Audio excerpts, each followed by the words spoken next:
Buenos días a todos.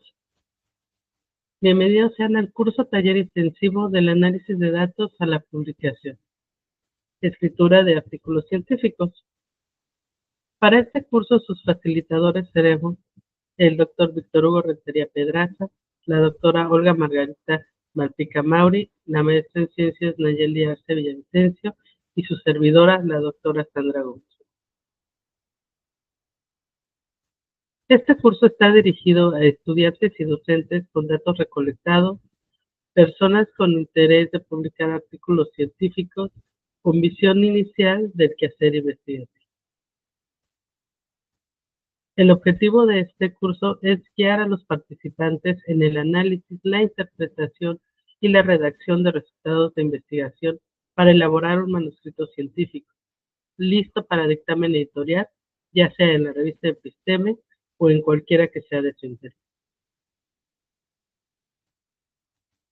Los contenidos por semana que tendremos será un curso que está dividido en 5 semanas y en la primera semana hablaremos sobre el diagnóstico de tu proyecto y la estructura del artículo. Para la segunda semana plantearemos la introducción y la metodología. Los resultados y la discusión los veremos en la tercera semana, mientras que en la cuarta semana hablaremos de las conclusiones, las referencias y la edición. En la quinta semana abordaremos sobre la ética, la revisión y la simulación del para la evaluación y el producto final estaremos revisando el manuscrito completo listo para dictamen y la evaluación pues será continua mediante avances, participación y revisión en plan. Todo esto se llevará a cabo a través de la plataforma de Clash.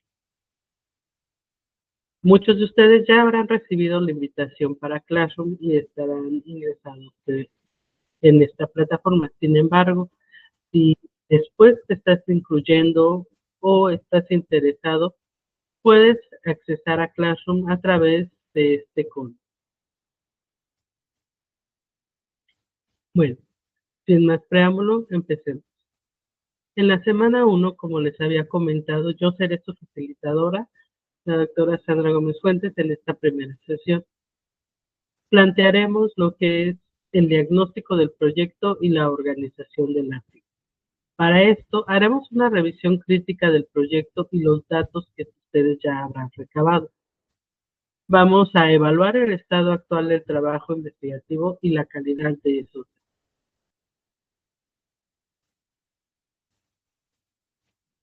Iniciamos con que las ideas se construyen el primer acercamiento a la realidad que habrá de investigar.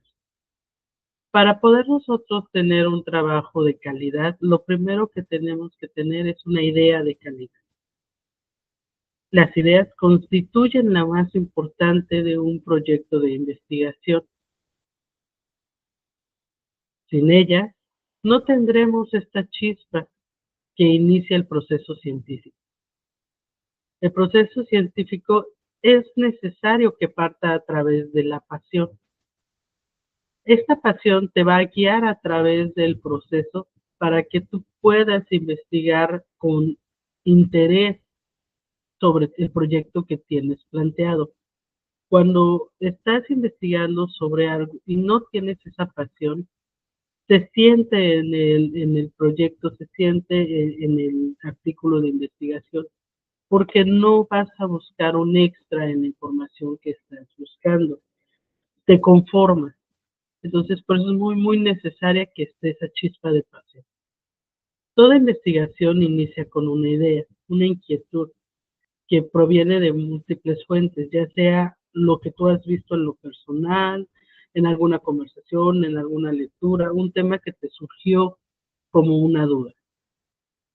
Para esta idea tiene que generarse a través de lo que entendemos como la revisión crítica del proyecto investigativo. Evaluaremos la idea que ya tienes y los datos que has recabado a través de una evaluación sistemática de esto.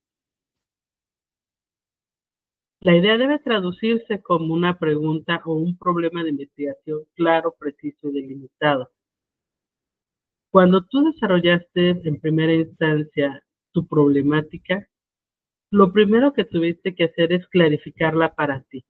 Es decir, saber por qué era interesante para ti hacer esta investigación, qué obtendrías de ella y hacia dónde tenías pensado llevar. Es muy importante para todo proyecto de investigación delimitar el tema. Si bien el conocimiento es muy vasto, es necesario que tú delimites tu tema para no perderte y no tener un tema sumamente confuso. Sampieri nos habla de las características de una buena idea para investigar. Yo te recomiendo que sigas estas características para ver si la investigación que ya tienes armada es útil para publicar. Primero que nada nos habla de que debe de ser novedoso. El tema que tú estás desarrollando es novedoso, es nuevo, llama la atención. Si no es así, si solamente para ti tiene interés, ese artículo va a ser muy difícil que tú lo puedas desarrollar. La siguiente característica es que sea motivador. Como ya hablamos anteriormente, eh, tu artículo tiene que moverte a investigar a través de la pasión. Si no lo tienes, va a ser un artículo muy pesado de terminar. Entonces necesitas una fuerza que te empuje a seguir buscando, a seguir investigando. Para la mayoría de las personas que tenemos esta habilidad investigativa, es fácil encontrarla, porque en la necesidad de querer saber más es donde te encuentras esa motivación para seguir buscando y buscando y buscando datos. Sin embargo, si el tema no te es apasionante, rápido vas a perder esa iniciativa y entonces va a quedar, digamos, inconcluso tu trabajo. Otro tema muy importante es la viabilidad. Es importante que el tema que tú elegiste sea viable, éticamente viable. Y no solamente eso, académicamente viable. Por ejemplo, eh, hace muchos años un amigo me comentó que él creía que la depresión era una infección. Y en ese momento me pareció una locura un poco, y aparte no teníamos las herramientas necesarias como para poder nosotros discernir acerca de esta posibilidad. Entonces nos llevaba a un problema sistemático. Y a lo mejor resulta una pregunta interesante, pero no tengo la posibilidad de llevarlo a cabo. Hasta ahí quedó el tema. Han pasado los años y a través de los años hemos descubierto que a lo mejor no era una idea tan loca, que había una posibilidad de que eso que nos estaba presentando el compañero era cierto. Ahora, en esta temporalidad, existe la posibilidad académica de llevar a cabo esas investigaciones. Y hasta ahora es que este tema va a tomar relevancia, porque ya tenemos cómo llegar al fondo de conocimiento de este tema. Y la siguiente característica va a ser la pertinencia. Y la pertinencia tiene que ver con qué tan bueno es que se realice ese tema de investigación. ¿Vale la pena el gastar tiempo y esfuerzo en hacerlo? También está muy ligada a la pertinencia a la ética. Existen muchas posibilidades de investigación, pero no todas son éticas. Les comentaba a unos alumnos que si yo tengo como área del conocimiento el miedo, pues puede ser viable que yo asesine conejitos teniendo enfrente otros conejitos y ver cómo es que el miedo a ser asesinados module su taquicardia, sus ondas cerebrales, etcétera. Sin embargo, el objetivo de esto valdrá la pena. El daño psicológico que le esté haciendo a los animales es suficiente como para darle pertinencia a mi investigación. Es muy importante hacernos esas preguntas. ¿Lo que estoy investigando vale la pena? ¿Es ético? Y finalmente llegamos a la relevancia académica. En el caso de la relevancia académica, es importante que el tema no solamente sea importante para nosotros, sino que deje una semillita de información en la ciencia. Es importante saber que lo que estamos diciendo tiene un fin y que hay más personas que deben de conocerlo. Si tu tema no tiene esta relevancia académica, es difícil que sea publicado. Ahora, Sampieri nos dice que esas son las características necesarias para tener una investigación útil. Y si tú al revisar cada una de estas características encuentras que a lo mejor no las tiene todas, no quiere decir que tu trabajo debe de ser desechado. Debe de ser reformado. Debe de encontrarse un nuevo enfoque o simplemente una nueva forma de cómo medir estos datos. ¿Ok? Entonces, no se preocupen si a lo mejor no sientes que es el tema más novedoso. ¿Qué le modificarías tú a este tema para que se volviera más novedoso? Si a lo mejor no te es tan motivante y por eso has dejado estos datos durante ya un tiempo, pregúntate si esa pregunta de investigación que hiciste la primera vez es aún sigue siendo la pregunta que quieres responder. A lo mejor hay una pregunta más interesante que quieres responder y que esos datos que ya tienes te van a ayudar a responder. Hay que hacernos esas preguntas, pero solamente para dar una reformación, un nuevo segmento a esa investigación, no para echar a perder nuestros datos o decir no, no importa, mejor lo dejo. Estas características permiten convertir esta curiosidad difusa en un problema concreto de investigación que lleve a buen fin esa investigación.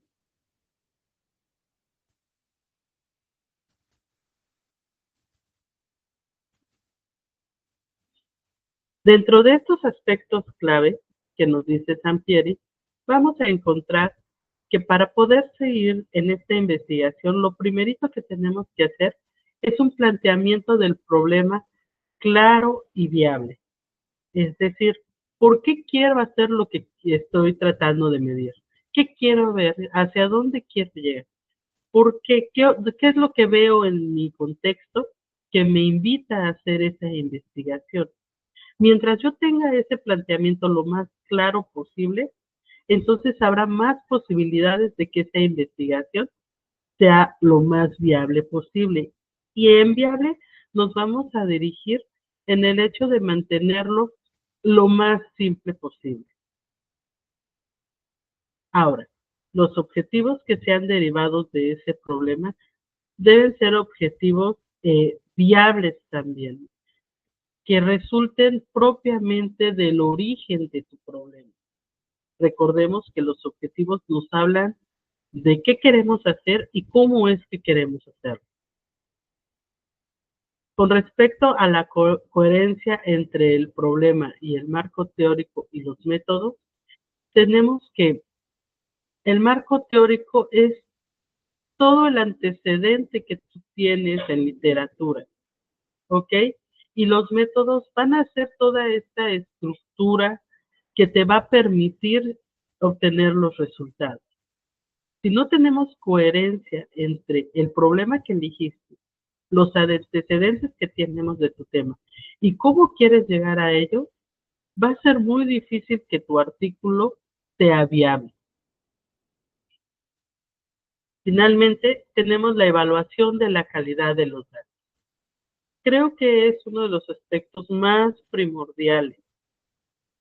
Si tus datos que has recabado no tienen la calidad suficiente, no son válidos y confiables, así tengas el mejor marco teórico, la metodología mejor establecida, no vas a tener buenos resultados comparables con lo ya existente. Es bien importante mantenerse riguroso en la recolección de los datos. De repente, en el afán de no perder datos, nos obligamos a decir, bueno, es que sí se sale y sí no cumple al 100%, pero es poquito. Ese poquito que está cediendo a nivel investigativo va a marcar una diferencia porque los datos hablan, los datos te van a decir, este dato no corresponde aquí y eso sería un sesgo para tu investigación. Y de sesgos pequeñitos nos vamos a ir construyendo una pirámide que se va a derrumbar en un momento dado. Es muy importante que seas muy concienzudo con la calidad de los datos que tienes. Vamos a plantear en este momento eh, los objetivos, la hipótesis y las variables. Y aquí un pequeño disclaimer.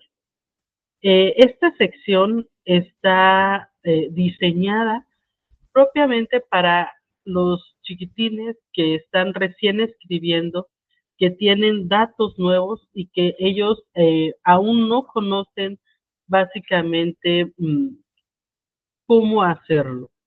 No saben bien a bien de qué es un objetivo, no saben bien a bien de qué va una hipótesis. Entonces está diseñado de una forma súper básica para que cuando ellos tengan una duda de cómo escribir sus objetivos o su hipótesis, puedan ir a la presentación y decir en una forma súper sencilla, ah, ok, esto es lo que tengo que escribir. Entonces sé que en el curso tenemos personas que ya escriben o que ya han escrito su tesis por lo menos o algún artículo, todo. Entonces a lo mejor para ustedes les va a parecer sumamente básico, pero pues este es el disclaimer, ¿no? Está diseñado para aquellos que aún no escriben, para que se les haga mucho más sencillo la escritura de sus apartados. En el caso de los objetivos de investigación, cuando a mí me los enseñaron hace algunos años, me acuerdo que me parecía un poco complejo porque no entendía bien a bien la definición. Y mi tutora de doctorado me lo definió bastante bien con una serie de preguntas. Ella me dijo, el objetivo general es lo que buscas lograr en tu estudio. ¿Qué es lo que quieres saber? Ese va a ser tu objetivo general. Y van a notar que se parece mucho al título de su proyecto. ¿Ok? Ahora, los objetivos específicos son submetas que guían la investigación, es decir, el paso a pasito que ustedes van a seguir para poder llegar al objetivo general, es decir, a lo que quieres lograr con tu estudio.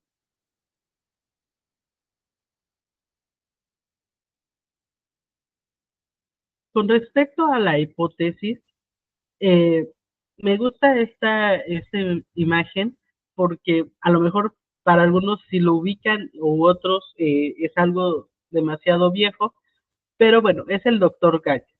Y el doctor Gadget tenía algo muy especial, tenía la posibilidad de tener muchas herramientas que le permitían hacer investigación. En este caso, lo que vemos es la lupa que sacaba para todos lados y le permitía pues ver a profundidad eh, las evidencias que encontraba para su búsqueda, ¿no?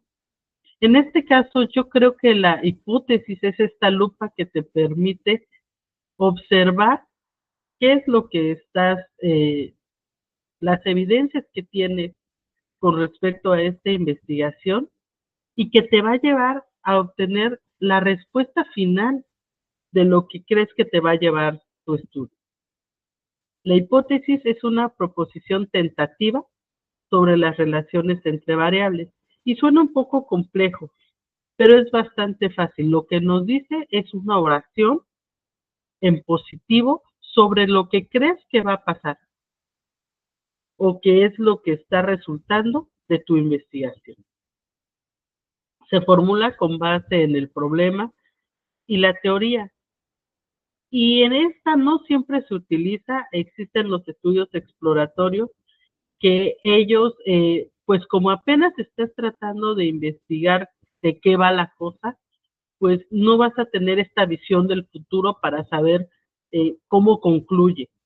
Entonces, pues ellos no utilizan hipótesis, pero en general para todos los trabajos sí vas a utilizar la hipótesis.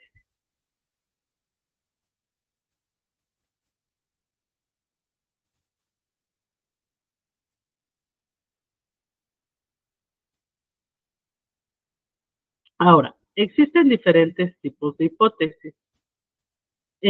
Como pueden ver en la diapositiva, tenemos esta línea azul y es la forma simple que yo me digo para ver qué es una hipótesis. La hipótesis es la idea que crees que puede ser verdad. Y siempre que estoy pensando en la hipótesis, me la repito porque es lo que me mantiene centrada en que qué es lo que yo espero ver de esta investigación. Esto me ata a la realidad y me hace guiar mis pasos sobre cómo, qué voy a hacer o qué tengo que hacer yo para tratar de llegar a esa verdad que creo ya conocer. ¿Ok? Entonces es muy importante que nosotros planteemos todos nuestros tipos de hipótesis. De repente, a veces solamente planteamos la hipótesis de investigación y creemos que con eso es suficiente. Yo les recomiendo que planteen todos los tres tipos de hipótesis porque les van a dar un contexto diferente. Por ejemplo, la hipótesis de investigación nos dice qué es lo que creemos que va a pasar. Es decir, es nuestra idea principal. Y como ejemplo acá les pongo, los niños que duermen sacan mejores calificaciones. Yo creo que los niños si duermen mejor, están más descansados, cuando vayan a la escuela, pues van a sacar mejores calificaciones, ¿no? La hipótesis nula para esa investigación va a ser lo contrario a lo que crees, lo contrario a nuestra idea principal. Y nos dice que no pasa nada especial si ellos duermen más. Por ejemplo, nos dice, dormir más no cambia las calificaciones. ¿Ok? Y también tenemos a la hipótesis alternativa. En este caso, la hipótesis alternativa es una opción diferente a lo que nosotros pensábamos, a mi idea principal. Y el ejemplo que tenemos es que los niños que duermen más sacan peores calificaciones. Es una opción alterna, ¿ok? De lo que nosotros creemos que es clarísimo que es, dice, bueno, también existe la posibilidad de que no funcione nada. Y eso sería nuestra hipótesis alterna. Hay diferentes tipos de hipótesis que van a ser mediados a través de el tipo de tesis o de artículo que estemos desarrollando. Por ejemplo, tenemos las hipótesis descriptivas. En las hipótesis descriptivas nos dicen cómo es algo. No comparan, no relacionan, no nos dicen nada más que lo que estamos observando. ¿Ok? El ejemplo es, en esta escuela la mayoría de los niños desayunan fruta. No nos dice por qué, no nos dicen si es más bueno, si es más malo, nada. Solamente nos dicen, yo lo que veo es que la mayoría de los niños desayunan fruta. Tenemos la hipótesis correlacional, que esta nos dicen que son dos cosas que están relacionadas, pero no dicen cuál es la causa de una ni del otro. Por ejemplo, cuando los niños ven más televisión, leen menos. ¿Están relacionadas? Probablemente. Ven más televisión porque no lo sabemos, solamente que vemos que los niños que ven más televisión leen menos. ¿Están relacionadas? Sí. ¿Por qué razón? No lo sabemos. Tenemos las hipótesis causales y estas nos dicen que es una cosa que causa a otra. Por ejemplo, hacer ejercicio todos los días ayuda a tener mejor memoria.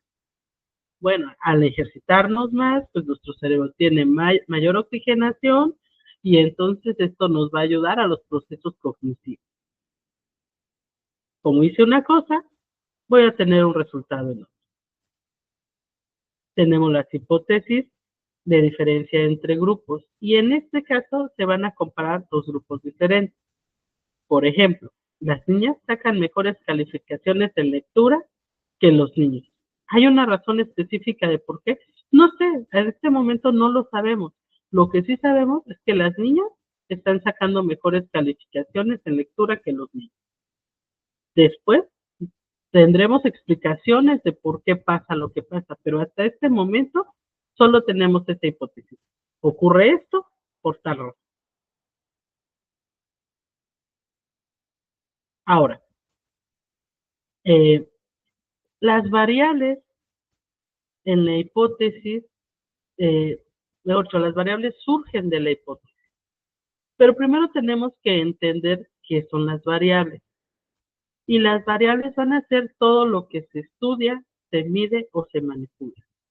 Y que se estudie, mide y manipula va a depender del tipo de proyecto que tú tienes. Por ejemplo, si tienes un proyecto de corte social, vas a estudiar, vas a leer acerca de algún fenómeno. Pero si tienes un artículo que no sé, es de biología molecular, pues a lo mejor la variable que estás analizando, tú la tienes que manipular. Por ejemplo, cuando yo hice el doctorado, yo hice que bacterias tuvieran genes de parásitos, que son organismos evolutivamente superiores. Las variables que yo medía, yo manipulaba a que se dieran, porque yo quería que esos bacterias tuvieran esos genes parásitos. Entonces, ahí había una manipulación. Si yo lo que quiero ver es si hay mayor oxigenación en los alumnos, en la sangre de los alumnos que vienen a las 7 de la mañana que los que llegan a las 11, bueno, voy a medir cuánta oxigenación está en su sangre, ¿no? A través del oxígeno. Ahí yo estoy midiendo esas variables, ¿ok?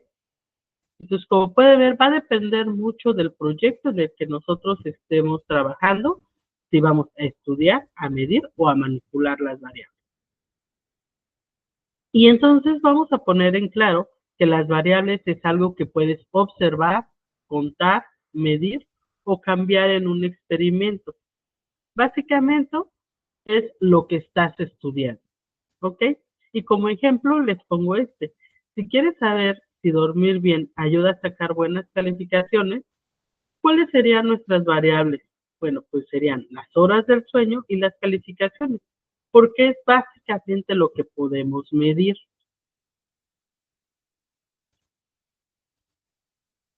Tenemos variables conceptuales donde la idea está dada en palabras. Por ejemplo, el sueño es el tiempo que una persona duerme cada noche. ¿Ok? ¿Qué vamos a medir? El sueño. Queremos saber cuántas horas duerme esa persona. Y así es como nosotros vamos a saber si el sueño mejora la vida de esos niños y pueden sacar mejores calificaciones. En el caso de las variables operacionales nos dicen cómo se mide. Es cómo vas a medir aquello que dijiste. Por ejemplo, contar cuántas horas duerme cada niño cada noche durante esta semana. Es decir, yo tengo que saber exactamente cuántas horas durmió para entonces yo dar un aproximado de horas que está durmiendo en promedio y así saber si es lo que le está ayudando al niño a tener mejores calificaciones o no. Es decir, estoy midiendo lo que estoy observando. En el caso de las conceptuales, solamente estoy observando, estoy entendiendo qué es. Y para poder medir estas variables vamos a necesitar los indicadores. Y los indicadores son estas señales que nos sirven para medir la variable. Son las pistas o cosas que puedes contar para saber cómo va la variable. Por ejemplo, ¿Cómo yo me diría si el niño duerme mejor? Bueno, cuento sus horas del sueño. Ese sería mi indicador. ¿Cuántas horas está durmiendo? En el caso de para saber qué calificación tienen los niños, pues voy a medir el promedio de las calificaciones que está sacando en la escuela. Y ese es mi indicador. Si tiene buenas notas, entonces yo sabría si está el muchacho mejorando porque está durmiendo bien.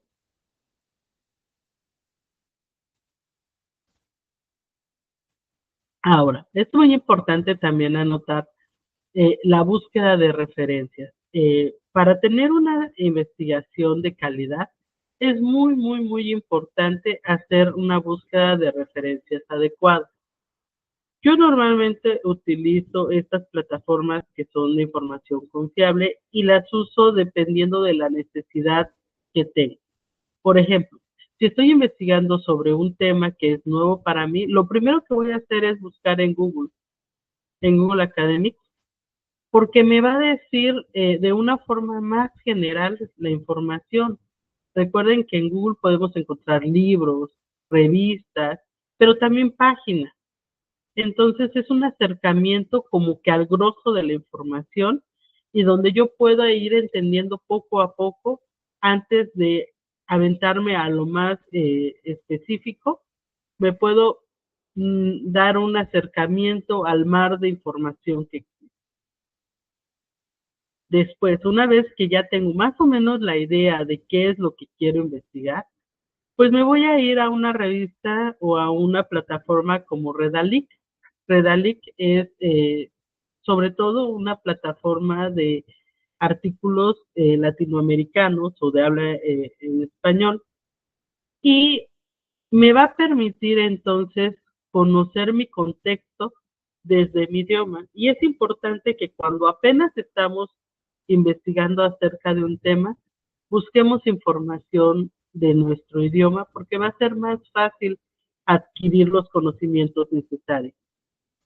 Sin embargo, yo les suplico que no se queden solamente en las publicaciones en las que ustedes entienden en su idioma. La punta de lanza de la investigación se escribe también en inglés. Las mejores revistas de investigación se escriben en inglés. Entonces, para eso yo les recomiendo Scopus o PubMed. Es importante que si bien hablemos de nuestro contexto y de la literatura que es de nuestro más cercanas a nosotras, pero también a ver qué se hace en primer mundo y sobre todo que las eh, revistas con mayor impacto están escritas en inglés. Hagamos el esfuerzo de leer en el otro idioma. Ahora, una de las herramientas muy importantes para que tengan una buena escritura van a ser las herramientas de citación. Yo les recomiendo que utilicen Zotero o Mendeley. A mi gusto particular, Mendeley me es más fácil de usar, pero pueden utilizar el que ustedes gustan o hacerlo a mano. Eh, yo les recomiendo que utilicen una herramienta debido a que eh, si bien teniendo solamente el manual al lado podemos hacer la citación de todos nuestros textos, para cuando tú estás buscando una revista, de repente a lo mejor una revista te lo pide en un modelo de citación y otra te lo pide en otro.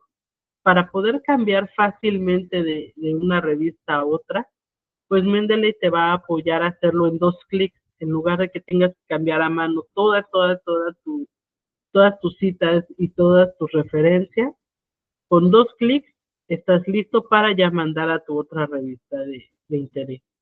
Entonces, eh, no se trata solamente de subir mis artículos a Mendeley y ya que quede y mandar la, las referencias, las citas ahí como salgan. No, hay que revisar cada una de los artículos que metemos, que los metadatos estén completos y si no están completos hay que hacer el trabajo de completarlos porque esto te va a dar un apartado de citas completo, en el cual ya no haya ningún problema, que pueda trabajar automáticamente. Si tú no haces esta corrección de tus artículos en el respecto de sus metadatos, entonces cuando tengas que cambiarlos ya no van a ser 2 clics, tendrás que rehacer muchas otras cosas porque si no está completo te lo van a regresar, ¿ok?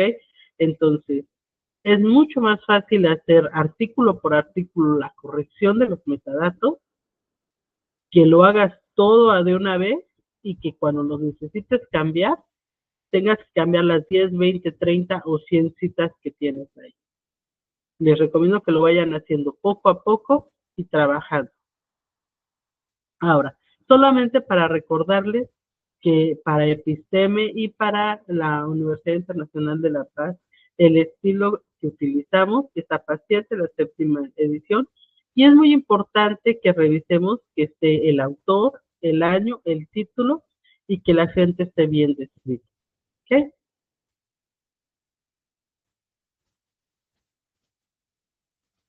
Bueno, vamos a acercarnos un poquito más a qué es un artículo científico. De repente todos decimos, obviamente entendemos perfecto qué es un artículo científico. Vamos a ver de una forma básica qué es. Un artículo científico es un informe escrito, publicado, que describe los resultados originales de la investigación. Es decir, no es una investigación en general. Por eso de ahí sale que de una tesis podamos salir 2, 3 artículos, ¿ok? Los artículos son breves, son escritos breves que nos presentan eh, información especializada que comunica los resultados de una forma sencilla, gráfica, de esta investigación original que tenemos, ¿ok? Y está diseñado propiamente para la difusión científica. De ahí que se publique en las revistas académicas. Entonces, eh, debe de estar muy, muy bien enfocado su tema de investigación. De lo que se trata es de tener solamente la información necesaria para darle contexto como tal a los resultados que ya tiene.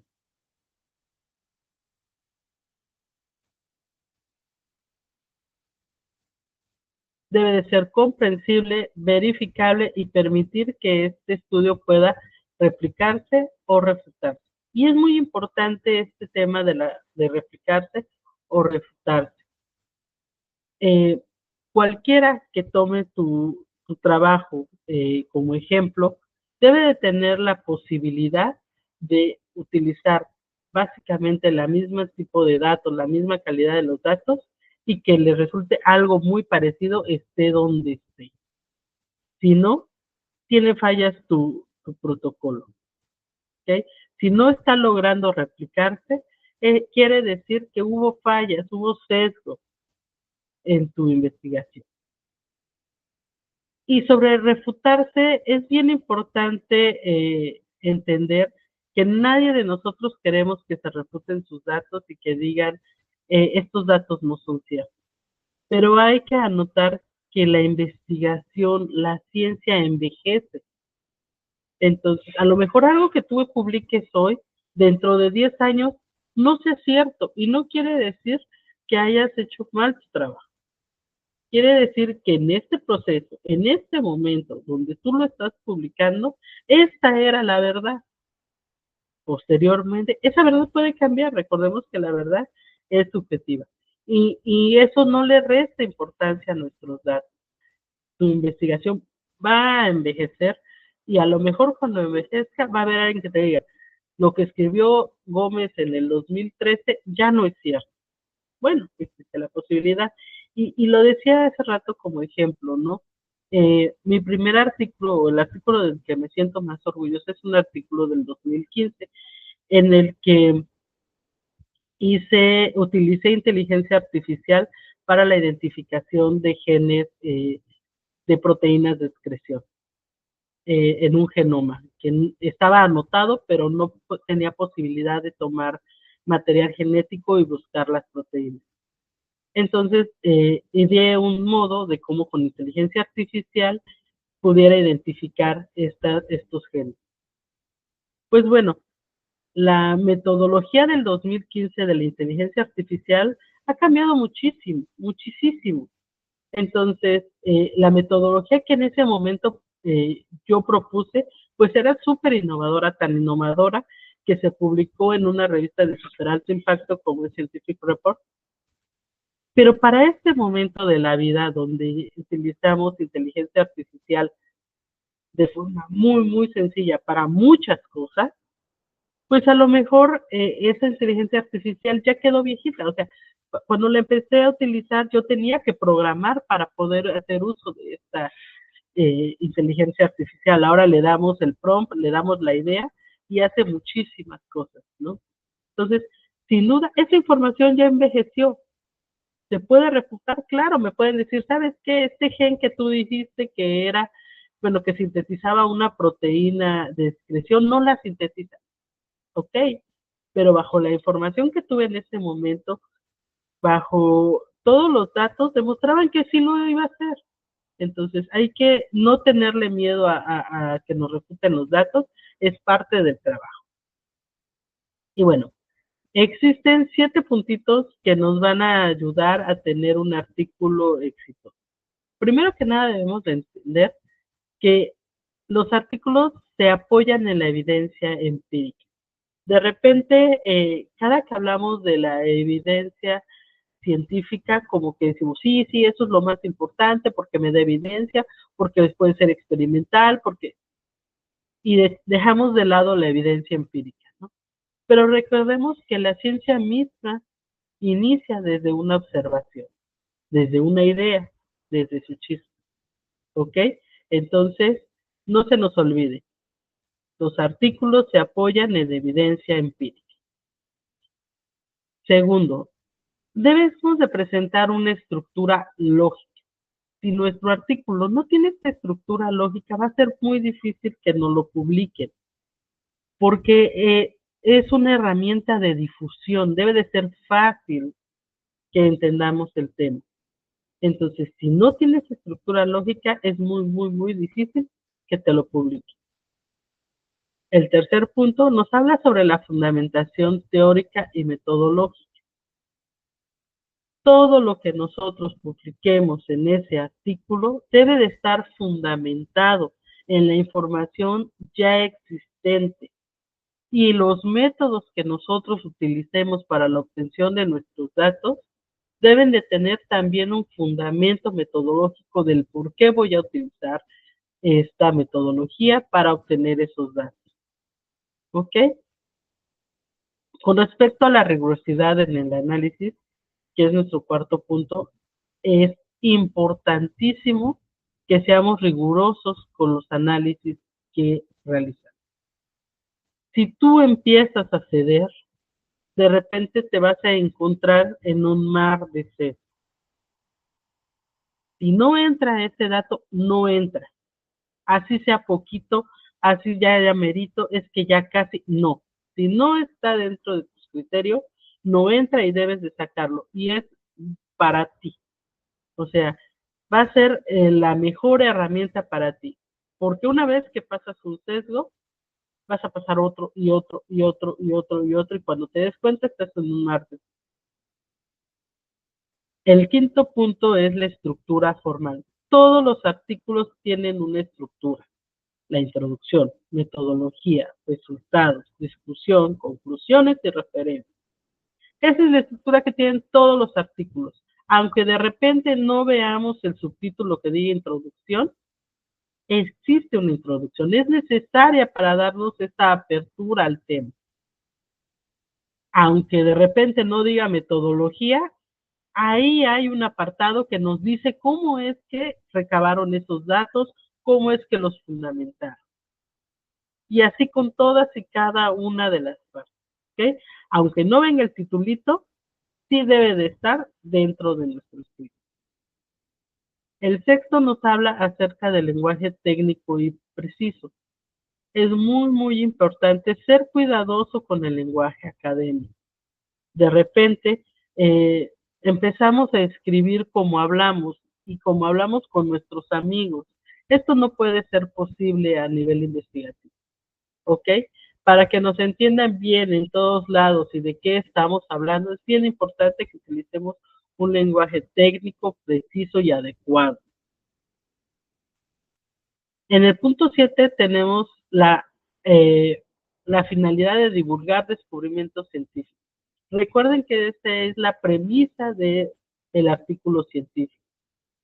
Los artículos científicos sirven para divulgar descubrimientos científicos de forma clara, verificable, en revistas especializadas y arbitradas.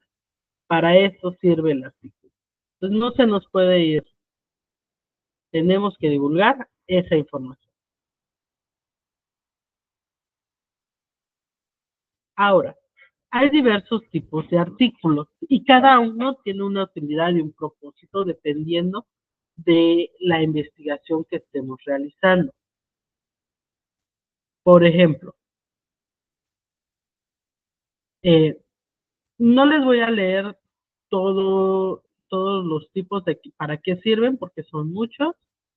Ustedes pónganle pausa a este videito y lean cada uno de ellos y podrán encontrar qué tipo de artículo es el que están realizando.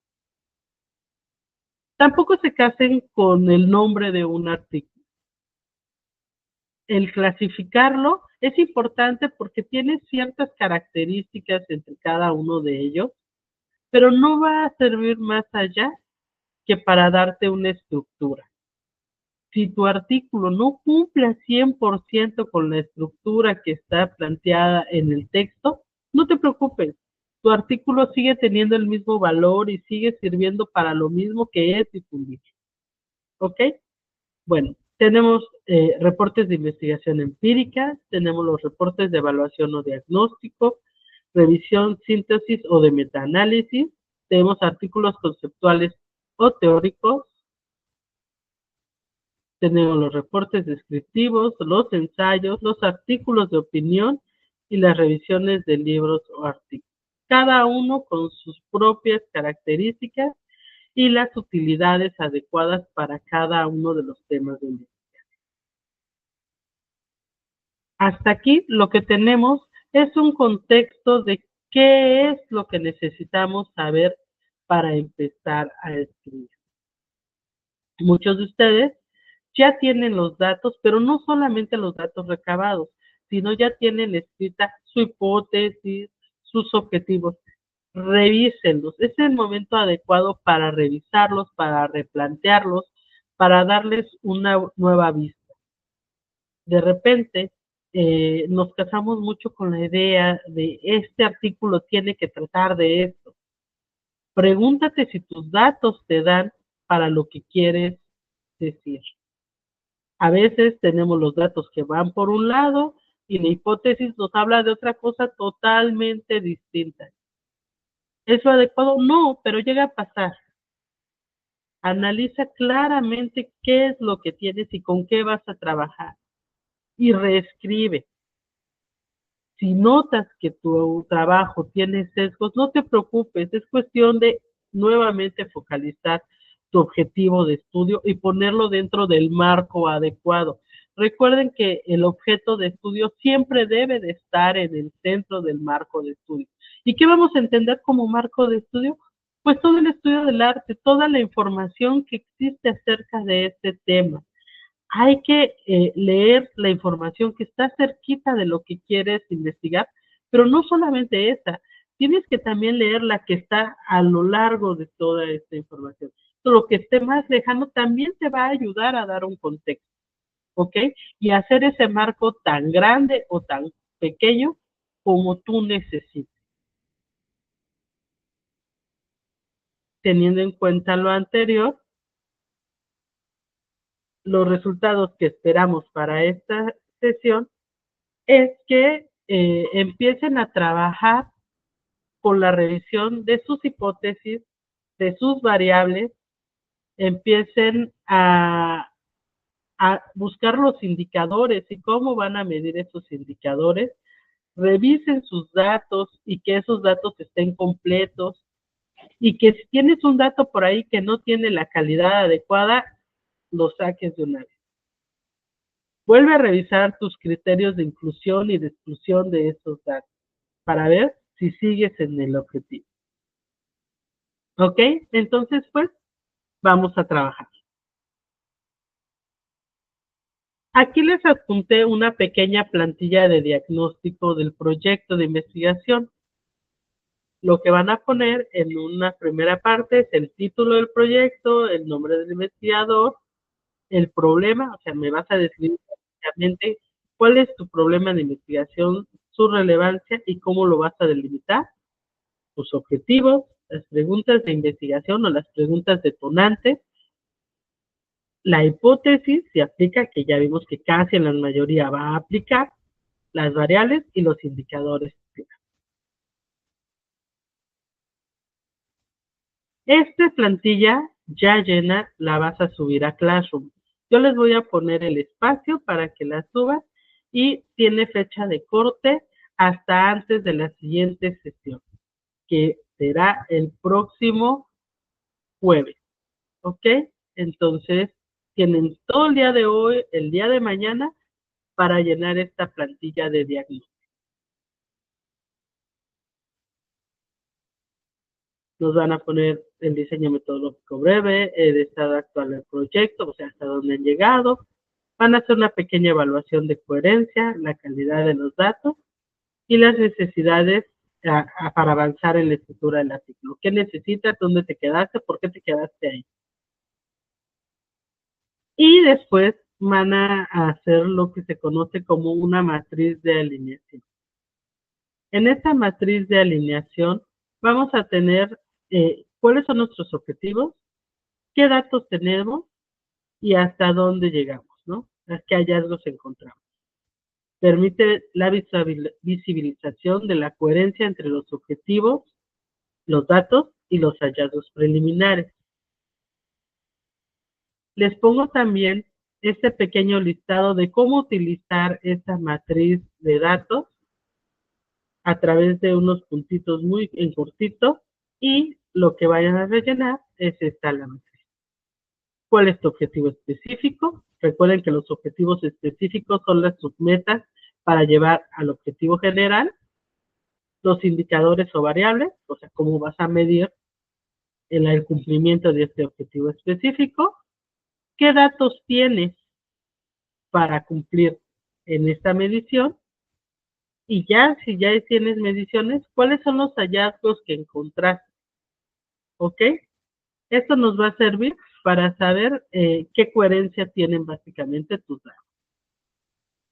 Pues bueno, como dijo el gatito negro, vamos a trabajar.